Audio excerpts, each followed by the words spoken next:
Oke, assalamualaikum warahmatullahi taala wabarakatuh.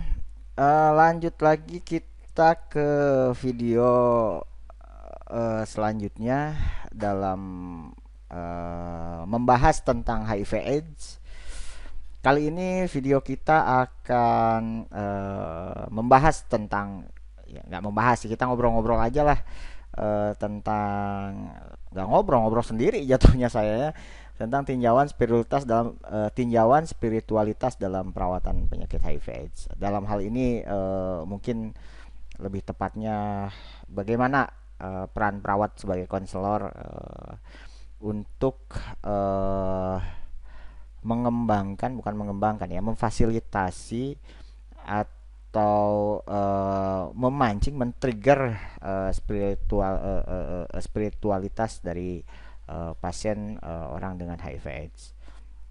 Oke, kenapa spiritual itu penting buat orang dengan HIV/AIDS? Di video sebelumnya kita udah ngobrol, ngebahas orang dengan ODA tuh, orang dengan HIV/AIDS itu atau ODA, dia terkena labeling atau stigma negatif gitu ya dari masyarakat, bahwa eh orang apa yang mempunyai penyakit HIV, bukan penyakit ya, yang mengidap HIV itu orang nggak benar gitu ya. Padahal tidak semuanya yang saya bilang tadi ya. Kadang ada yang jadi korban. Nah, itu yang kasihan ya, yang jadi korban. Walaupun memang kasihan juga semuanya gitu ya.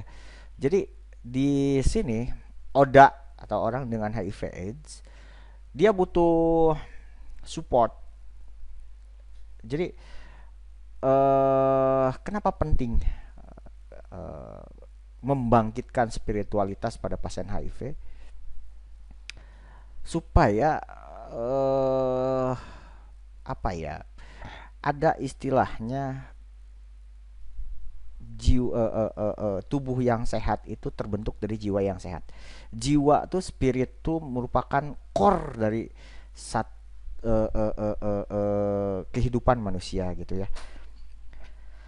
Jadi tidak bisa kita sepelekan, spiritualitas tuh penting. Ya gimana nggak dibilang penting coba? Pada dasarnya mungkin kalau boleh dibilang mah ya, kalau boleh dibilang nih, kalau boleh dibilang kebutuhan dasar manusia di kalau Maslow kan menggambarkan bahwa kebutuhan dasar manusia yang paling dasar itu adalah pemenuhan kebutuhan fisiologis, eh makan, mohon maaf, oksigenasi dulu kan, nutrisi, maaf, oksigenasi cairan, nutrisi fisiologis. Tapi kalau boleh dibilang core-nya itu adalah spiritnya itu, semangat untuk hidup. Ya orang kalau nggak ada semangat hidup, dia nggak mau bernapas aja, hidup aja nggak mau gitu ya. Semangat untuk hidup, memaknai hidupnya itu mungkin yang jadi core dari kehidupan manusia atau inti. Eh, Kalau dalam ada dalam istilah orang tua zaman dahulu, orang Sunda ya, ya saya dari Sunda kan, ada istilah namanya harus ingat Purwadaksina gitu ya. Purwadaksina apa ya? Kayak gini bunyinya. Kita itu berasal dari mana? Nah, tiga pertanyaan terkait spiritualitas gitu ya. Bahkan di materi ini pun saya sama seperti itu gitu kan. Inti dari spiritualitas tuh. Beberapa pertanyaan filsafatnya itu. Kita dari mana? Asal kita dari mana? Kita ini sedang di mana? Pertanyaan keduanya. Pertanyaan terakhir, kita ini mau kemana? Nah, pertanyaannya itu. Ya, kalau dalam bahasa Indonesianya seperti itu gitu ya. Kalau Sundanya mah Purwadaksina, asal orang di mana, ker di mana, rek ka mana gitu caritana. Nah, jadi memang spiritualitas itu tadi saya bilang merupakan core inti gitu ya. Oke, next. Oke. Ngomongin makna spiritualitas susah sih kalau kita cari makna dari spiritualitas tuh. Karena spiritualitas itu sesuatu yang tidak bisa dilihat tapi bisa dirasakan. Susah menggambarkan memaknainya. Tapi ya kalau kita paksakan untuk memaknainya kayak gimana ya? Gini, secara etimologi ada yang nyebut bahwa spiritualitas ya tadi saya bilang sesuatu yang mendasar, jadi core, penting. Maunya manusia hidup ya tadi kalau sudah punya akal, kesadaran, tanggung jawab ya tadi ke sana. Kita punya motivasi untuk hidup ya tadi spiritualitas kita tadi. Yang karena spiritualitas merupakan sesuatu yang menggerakkan tuh katanya. Sesuatu yang mendorong, sesuatu yang memimpin cara berpikir kita, cara bertingkah laku kita. Itu spiritualitas tuh. Tapi tidak sesimpel itu untuk mengartikannya. Setiap individu punya punya ya tadi keunikan tersendiri dalam memaknai spiritualitas, dilatar belakangi oleh banyak hal. Walaupun memang semua dilahirkan bersih gitu, tapi dan jadi fitrah manusia itu selalu mencari apa ya, Tuhannya ya. Memang butuh Tuhannya, fitrahnya itulah manusia gitu ya, dan tahu pasti. Sedangkan dimensi spiritualitas kalau kita bahas dimensi ya tadi sih susah kita memaknainya. Jadi kalau itu terbentuk itu maksudnya kalau bagus itu akan dalam hidup ada keharmonisan dalam diri sendiri, berkaitan tentang pemahaman. Aduh sorry ya saya agak ketawa ada distraksi nih. eh Pemahaman tentang diri sendiri ya tadi, pemahaman tentang diri sendiri, bahkan dalam dalam kitab suci saya Al-Quran dibilang barang siapa yang ingin mengetahui Tuhannya maka harus mengenal dirinya sendiri. Jadi kalau kita sudah tahu diri sendiri, memaknai diri sendiri, eh, kita bakal tahu asal kita dari mana. Pertanyaannya kan, untuk apa sih kita ada hidup atau diciptakan ada hidup di muka bumi ini, untuk apa gitu kan? Paham gitu kan? Kenapa gitu ya? Manusia kalau kita memahami diri sendiri itu contoh kita paham bagaimana proses terjadinya manusia gitu ya. Maksudnya bagaimana kali ya bagaimana kita itu bisa lahir ke dunia gitu kan. Apakah ya melalui ibu bapak kita, betul, melalui ibu bapak kita, betul. Maksudnya ya itu kan perantaranya. Tapi apakah dengan sengaja gitu ya kita tuh mulai dari sperma udah pengen aku aja lah gitu ya, aku aja yang lahir, kan banyak tuh sperma tuh miliaran jutaan tuh, kok bisa kita yang lahir ya gitu kan. Jadi kemudian ketemu dengan opum apa milih-milih kita mau lahir dari eh, saya mau lahir dari sultan enggak gitu kan, saya mau lahir jadi orang kaya enggak kan. Itu sudah ada yang ngatur kan. Jadi kalau kita paham gitu kan diri sendiri ya kita bakal tahu makna spiritualitas tadi, paham tentang diri sendiri. Kemudian kalau kita paham itu maka tahu kita menemukan spirit, bahwa kita itu ada karena diciptakan gitu kan, ada Tuhan, ada yang menciptakan.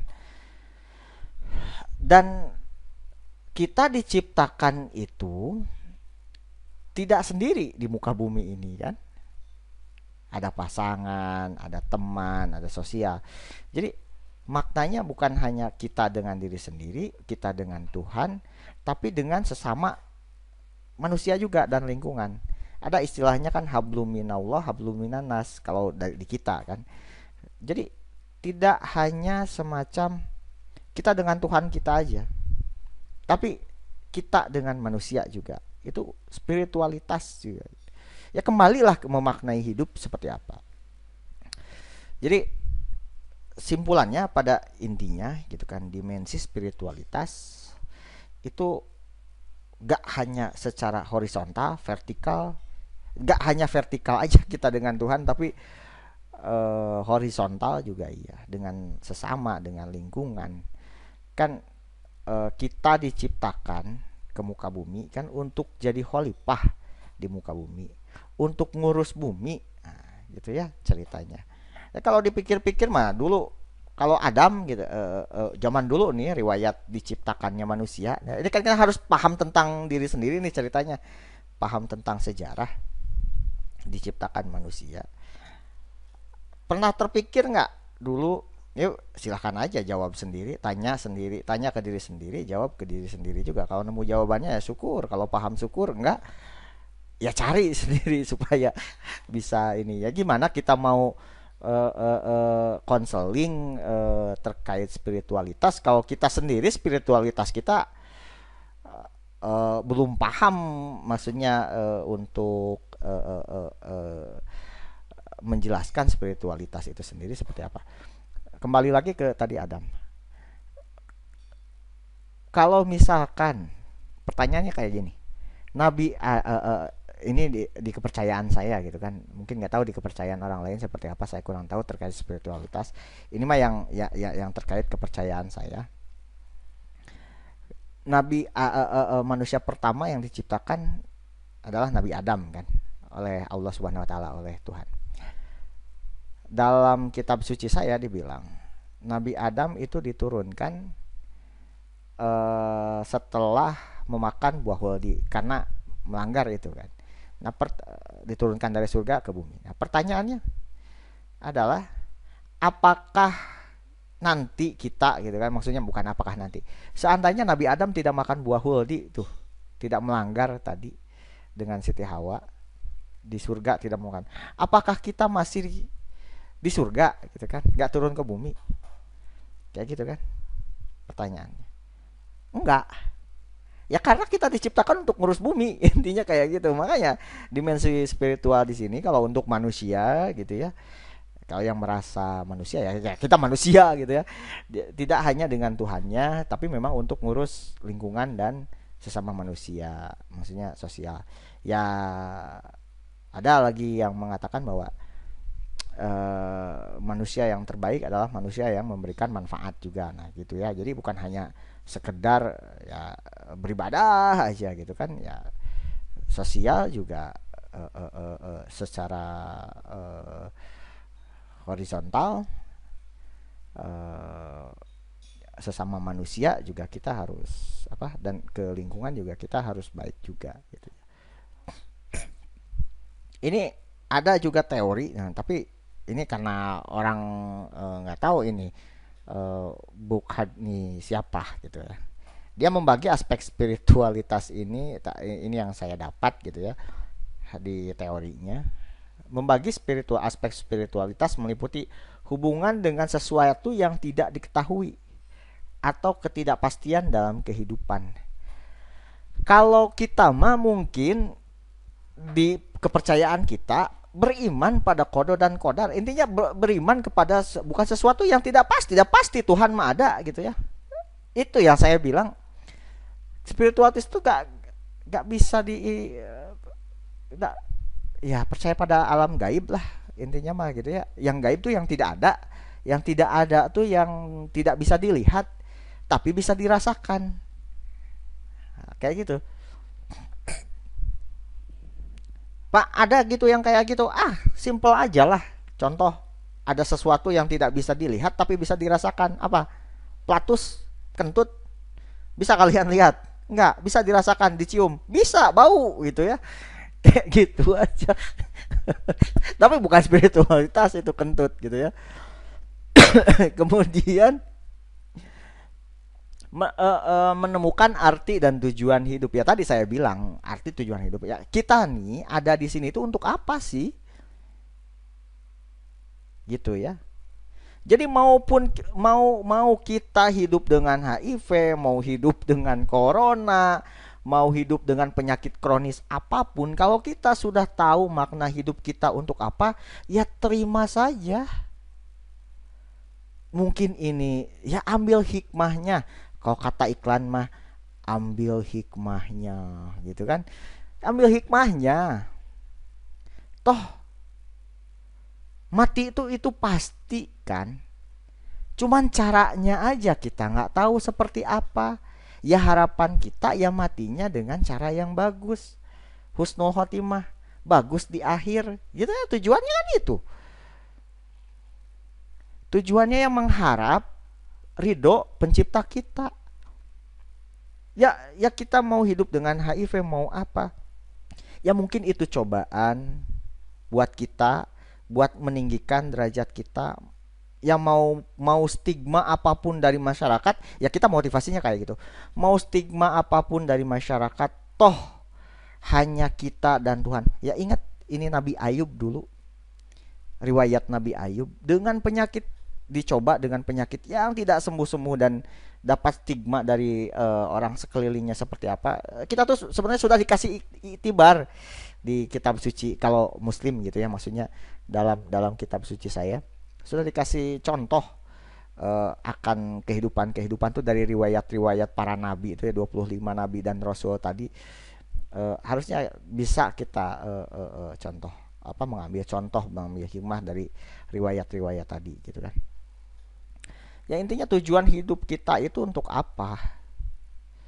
Jadi mau kita ditimpa musibah apapun, toh kita punya pencipta. Ada iklan politik siapa? Ada iklan politik yang mau mencalonkan diri. Kayak gini bahasanya. Kalau tidak ada bahu untuk bersandar katanya, masih ada tempat untuk bersujud katanya gitu ya.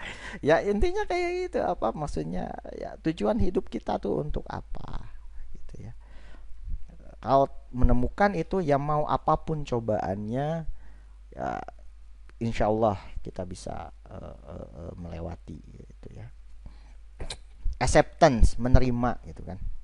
Karena nanti akan kita bahas mengenai apa namanya kalau seorang ditimpa musibah apapun gitu ya, mau penyakit mau apa, ada tahapan berdukanya. Secara teoritis sih kayak gitu ya, ada tahapan berduka dari mulai denial sampai acceptance itu ada tahapannya secara teoritis.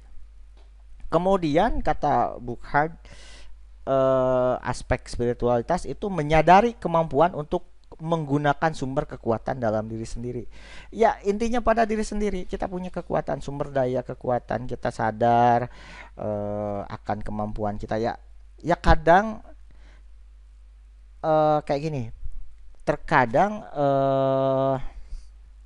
kita tuh lupa, entah nggak sadar bahwa kita itu punya apa ya namanya, punya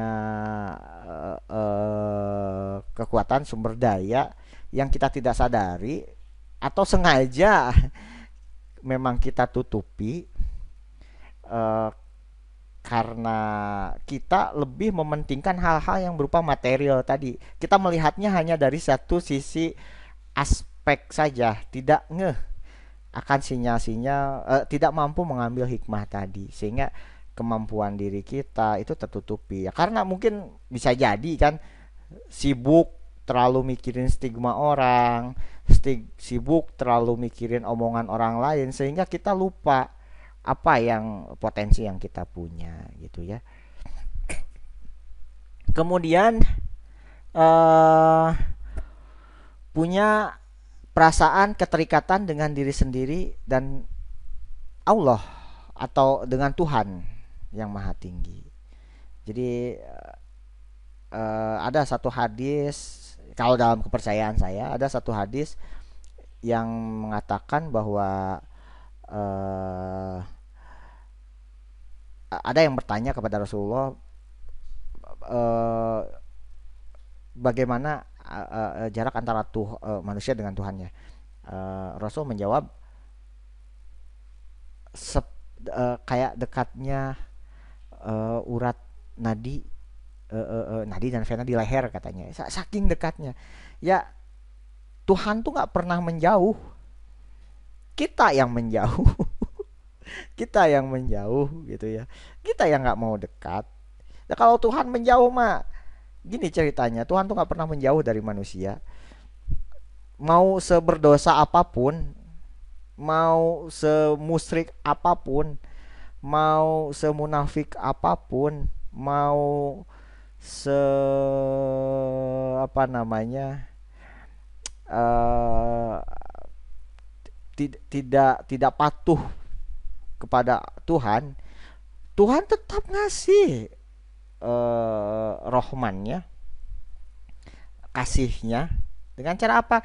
Tetap kita dikasih oksigen, tetap kita bisa nikmatin makanan. Coba bayangin, ada tetap dikasih oksigen gitu kan.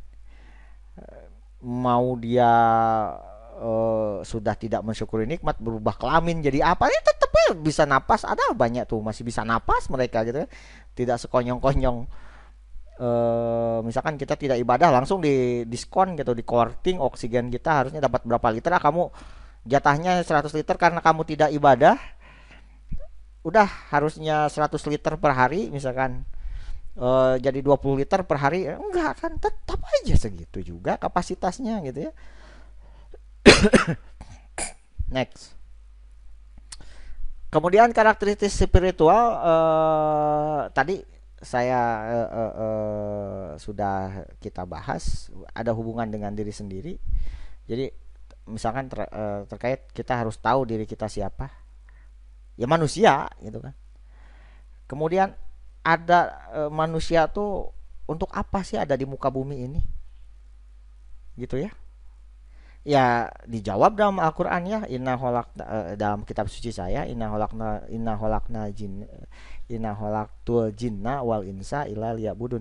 Sesungguhnya kata Allah, kami telah menciptakan jin dan manusia adalah untuk beribadah. Nah, itu kan tujuannya sih tadi ke sana.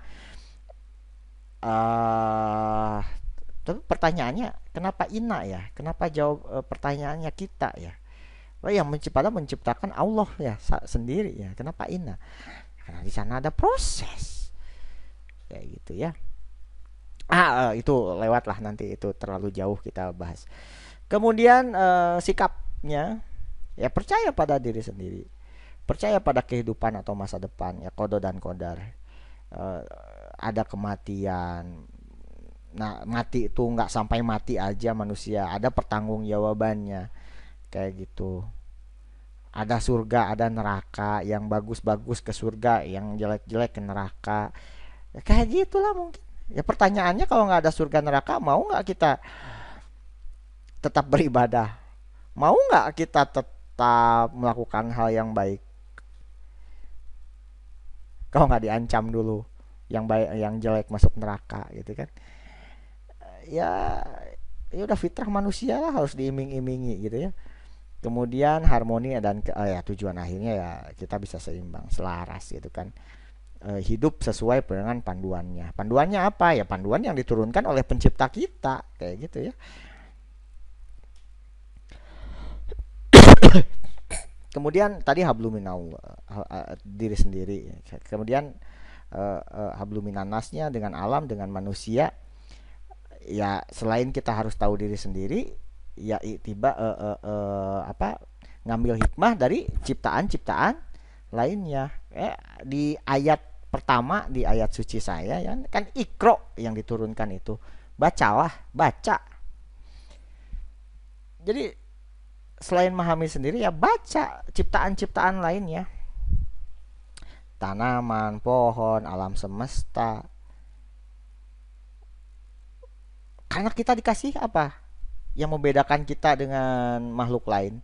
Dikasih akal untuk mentadaburi, untuk mensyukuri. Tujuan akhirnya supaya tahu makna kita tuh untuk apa. Ada pencipta, diciptakan tuh untuk apa, kedepannya mau kemana. Di sini hanya sebagai bukan pelabuhan terakhir, hanya tempat singgah aja di muka bumi itu, kayak gitu ya. Kemudian hubungan dengan orang lain atau habluminanas dengan orang lain, kalau dalam ini kita sama sih. Ya bagusnya ya, atau yang baik ya kita harmonis. Ya maksudnya baik, harus menjaga. Baik itu yang termasuk orang yang menzolimi kita pun ya kita harus baik. Jangan melawan dengan kezoliman lagi, gitu ya. Ya kecuali kalau sudah mengancam nyawa kita, itu ya kita harus melawan, harus kuat juga, gitu ya. Kemudian hubungan dengan ketuhanan otomatis itu apa namanya vertikal ke atas dengan yang menciptakan kita. Agamis tidak agamis ya kita harus ya menjalankan sesuai dengan kepercayaan masing-masing ya. Kalau saya kepercayaan Islam ya Islam ya, saya harus menjalankan apa yang diperintahkan dan meninggalkan apa yang dilarang, gitu ya. Sembahyang gitu kan, berdoa ya, meditasi atau enggak sholat malam gitu ya, bentuk dari meditasi gitu ya. Okay, next. Sekarang bagaimana dimensi spiritual dalam praktek konseling pasien HIV? Pada intinya, kuncinya adalah ditekankan kepada penerimaan pasien terhadap sakit yang dideritanya. Tadi yang saya bilang,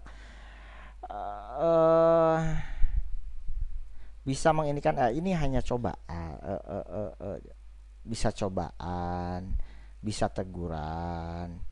Ya intinya selama kita masih hidup di muka bumi, masih dikasih kepercayaan untuk meningkatkan spiritualitas kita, untuk mendekatkan diri kepada Tuhan. Karena tujuan dari diciptakan apa? Balik lagi ke diri sendiri tadi. Sehingga pasien HIV bisa menerima dengan ikhlas terhadap sakit yang dideritanya dan mampu mengambil hikmahnya. Ambil hikmahnya gitu ya. Kata kuncinya sih di sana, bisa mengambil hikmahnya sehingga pasien bisa acceptance, bisa menerima. Kemudian yang diperlukan pada pasien aspek spiritualitas pertama apa yang harus ditekankan? Pertama, menguatkan harapan yang realistis kepada pasien terhadap kesembuhan, gitu ya. Ya harus realistis, jangan PHP, jangan ngasih harapan-harapan palsu ya. Kemudian pasien bisa mengambil hikmahnya dan pasien bisa tabah, kuat menjalani cobaannya yang dijalaninya. Itu sih yang diharapkan kalau kita intinya kita bisa menggali itu dari pasien. Caranya kita hanya sebagai fasilitator, tergantung. Jadi jangan menghakimi pasien, jadi jangan mengukur sepatu pasien dengan kaki kita, karena kita nggak pakai sepatu pasien gitu ya. Jadi intinya yang merasakan pasien, yang menjalani pasien, ya intinya berikan kesempatan pasien untuk bercerita, berikan pasien untuk mengambil hikmah. Jangan kita menjudge, jangan kita cepat mengambil kesimpulan. Kita hanya bisa listening, mendengarkan, klarifikasi yang nilai-nilai yang tidak betul, yang tidak benar, gitu ya. Kembali semua ke diri pasien itu sendiri. Intinya seperti itu ya. Next. Di sini banyak sih diagnosa-diagnosa keperawatan yang mungkin ditemukan pada pasien HIV, mulai dari intoleransi aktivitas, kecemasan, gangguan konsep diri, ketegangan, infeksi susunan saraf, coping keluarga tidak efektif, diare yang sering ya, kurang aktivitas, kemudian kelelahan, fatigue, takut, berduka, putus asa, nutrisi tidak seimbang, tidak berdaya, kurang perawatan diri, harga diri rendah, perubahan persepsi sensori, pola seksual tidak efektif, kerusakan integritas kulit, perubahan pola tidur, isolasi sosial, distress spiritual, adanya resiko kekerasan, resiko bunuh diri, banyak kemungkinan yang terjadi diagnosa. Dan kebanyakan di sini yang di ini adalah aspek dari psikologisnya. Dari sejumlah diagnosa yang muncul tadi, masalah yang paling kompleks selain biologis biasanya psikologis. Cemas, takut, HDR, ISOS, resiko bunuh diri. Ya karena tadi dapat stigma negatif. Iya. Kemudian mikirnya kalau sudah HIV, udah selesai hidupnya, kayak gitu ya. Kayak gitu. Jadi perlu di sini. Jadi terapi spiritual pada penderita HIV memiliki kedudukan yang sama pentingnya, nggak bisa dihindari, nggak hanya obat ke obat, tidak. Spiritual juga. Bukan HIV aja, banyak sih sebenarnya HIV itu. Yang lain juga tidak diterapkan pada HIV aja spiritualitasnya. Sebenarnya dalam kehidupan tidak HIV pun spiritualitas penting gitu ya. Kemudian pemenuhan kebutuhan terhadap spiritualitas ternyata memberikan kontribusi yang iya benar, penting. Ada satu penelitian yang menjelaskan, salah satu ya, yang menunjukkan bahwa tahun 99 nih, penelitian lama saya yang ditemukan, dia Woods itu meneliti antara hubungan antara fungsi kekebalan tubuh dengan HIV positif dengan komitmen agama. Nah, ternyata dia menemukan pasien yang aktif menjalankan peribadatan agama, ternyata jumlah CD4-nya, kemudian persentase CD4-nya itu meningkat. Yang artinya apa? Artinya apa? Sistem kekebalan tubuh berjalan dengan baik. Jadi sejalan, semakin bagus spiritualitasnya, maka imun pun bagus. Karena gini sih ya, tubuh kita itu adalah apa yang kita pikirkan. Jadi kalau ya tadi, tubuh yang kuat berasal dari jiwa yang sehat, yang kuat, yang bagus, spiritnya bagus. Jadi intinya ya dari penelitian ini bisa disimpulkan bahwa progresivitas penyakit bisa dihambat gitu ya, gara-gara spiritualitas tadi. Jadi kualitas hidup pasiennya lebih bagus, kayak gitu. Next, ini yang tadi saya bilang bahwa pada pasien HIV maupun penyakit kronik yang mendapat musibah itu bakal mengalami proses berduka. Fasenya apa? Denial, menolak. Kenapa harus saya yang HIV ya? Kenapa harus saya mengalami ini? Why always me? Ya. Kenapa selalu saya? Gitu. Kenapa nggak orang lain aja? Pasti nolak dulu. Atau nggak mungkin saya kena HIV. kayak gitu ya. Denial, marah, kemudian marah, kemudian tawar menawar, bergaining, tawar menawar kayak ini. Andai saja ya saya sudah bisa sehat, saya pasti bisa lebih beribadah lebih baik. Kayak gitu sih manusia mah. Kemudian depresi, mulai tahap depresi. Dia murung, mengisolasi diri, nggak mau ngomong. Kemudian tahap menerima. Jadi diharapkan bisa menerima. Ya, kita memfasilitasi meningkatkan spiritualitas ini supaya tujuan akhirnya adalah pasien itu bisa menerima keadaannya, bisa ngambil hikmah, bisa nerima. Ya sudahlah, accept tentu ya. Mungkin ini sudah takdir. Saya sudah ditakdirkan seperti ini. Mungkin dengan jalan seperti ini saya bisa mendekatkan diri kepada Allah, mempersiapkan diri banyak ibadah. Ya kayak gitu acceptance gitu ya. Ya harapan akhirnya kita seperti itu. Sehingga kualitas hidupnya jadi lebih bagus kalau sudah bisa menerima. Nah, eh untuk mencapai tahap menerima ini, kita kita perlu mendampingi pasien yang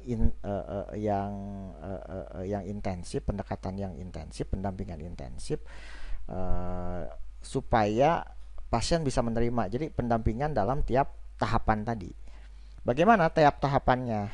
Oke, kita lihat. Kalau di tahap denial, kita harus ngapain? Kita harus identifikasi terhadap kematian. Kemudian tadi saya bilang dorong pasien untuk mengekspresikan perasaannya. Bagaimana perasaannya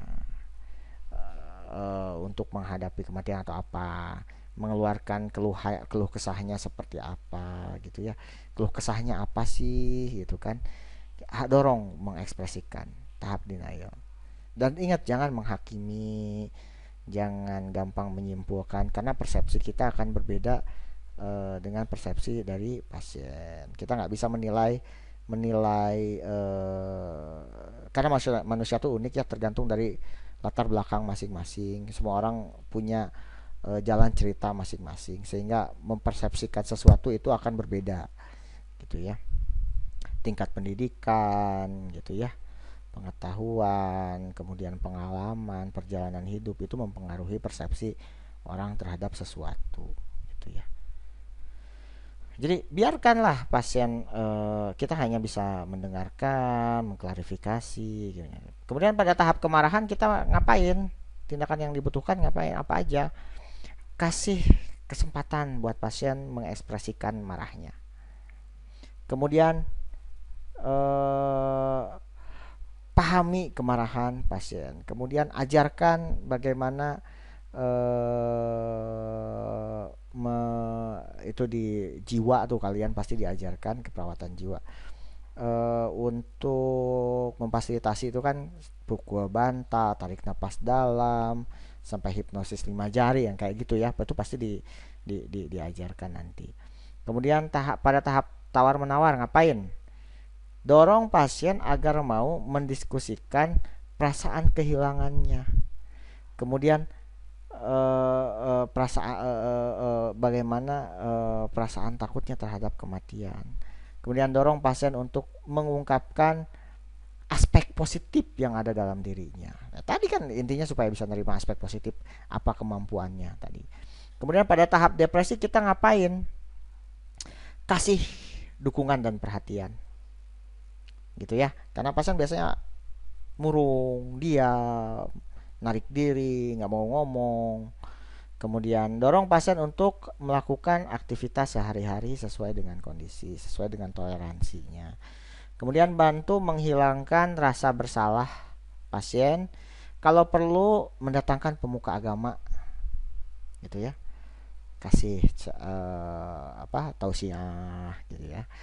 Kemudian pada tahap menerima kita ngapain? Motivasi pasien untuk mau berdoa, sembahyang kayak gitu ya. Kemudian berikan hubungan keagamaan sesuai dengan kepercayaan, keyakinan dari pasien kayak gitu ya. Itu mungkin dimensi spiritualitas pada HIV. Kalau ada pertanyaan ya silahkan, mungkin boleh ditanyakan dalam kolom komen atau bisa hubungi saya langsung ya. Itu saja yang bisa saya paparkan mengenai eh, dimensi spiritualitas pada pasien HIV. Intinya simpulannya adalah memaknai hidup sih, menerima akan keadaannya, itu spiritualitas ya. Itu saja sih, saya tutup dengan hamdalah wabillahi taufik wal hidayah. Alhamdulillahirabbil alamin. Wassalamualaikum warahmatullahi taala wabarakatuh.